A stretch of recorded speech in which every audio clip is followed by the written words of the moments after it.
Genesis 47:1. Joseph went and told Pharaoh, "My father and brothers, with their flocks and herds and everything they own, have come from the land of Canaan and are now in Goshen." He chose 5 of his brothers and presented them before Pharaoh. Pharaoh asked the brothers, "What is your occupation?" "Your servants are shepherds," they replied to Pharaoh, "just as our fathers were." They also said to him, "We have come to live here for a while, because the famine is severe in Canaan and your servants' flocks have no pasture. So now, please let your servants settle in Goshen." Pharaoh said to Joseph, "Your father and your brothers have come to you, and the land of Egypt is before you. Settle your father and your brothers in the best part of the land. Let them live in Goshen. And if you know of any among them with special ability, put them in charge of my own livestock." Then Joseph brought his father Jacob in and presented him before Pharaoh. After Jacob blessed Pharaoh, Pharaoh asked him, "How old are you?" And Jacob said to Pharaoh, "The years of my pilgrimage are 130. My years have been few and difficult, and they do not equal the years of the pilgrimage of my fathers."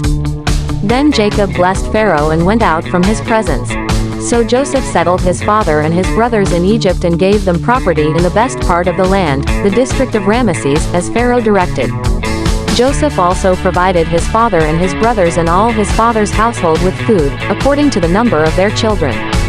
There was no food, however, in the whole region because the famine was severe. Both Egypt and Canaan wasted away because of the famine. Joseph collected all the money that was to be found in Egypt and Canaan in payment for the grain they were buying, and he brought it to Pharaoh's palace. When the money of the people of Egypt and Canaan was gone, all Egypt came to Joseph and said, "Give us food. Why should we die before your eyes? Our money is all gone." "Then bring your livestock," said Joseph. "I will sell you food in exchange for your livestock, since your money is gone." So they brought their livestock to Joseph, and he gave them food in exchange for their horses, their sheep and goats, their cattle and donkeys. And he brought them through that year with food in exchange for all their livestock. When that year was over, they came to him the following year and said, "We cannot hide from our Lord the fact that since our money is gone and our livestock belongs to you, there is nothing left for our Lord except our bodies and our land. Why should we perish before your eyes, we and our land as well? Buy us and our land in exchange for food, and we with our land will be in bondage to Pharaoh. Give us seed so that we may live and not die, and that the land may not become desolate." So Joseph bought all the land in Egypt for Pharaoh. The Egyptians, one and all, sold their fields. Because the famine was too severe for them, the land became Pharaoh's. And Joseph reduced the people to servitude, from one end of Egypt to the other. However, he did not buy the land of the priests, because they received a regular allotment from Pharaoh and had food enough from the allotment Pharaoh gave them. That is why they did not sell their land. Joseph said to the people, "Now that I have bought you and your land today for Pharaoh, here is seed for you so you can plant the ground.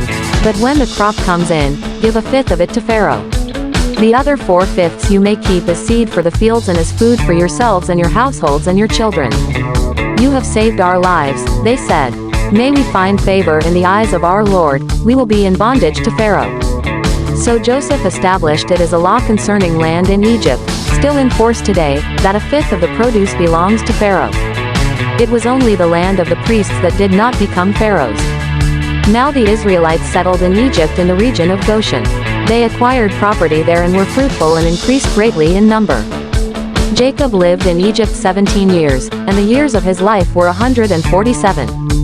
When the time drew near for Israel to die, he called for his son Joseph and said to him, "If I have found favor in your eyes, put your hand under my thigh and promise that you will show me kindness and faithfulness. Do not bury me in Egypt. But when I rest with my fathers, carry me out of Egypt and bury me where they are buried." "I will do as you say," he said. "Swear to me," he said. Then Joseph swore to him, and Israel worshipped as he leaned on the top of his staff.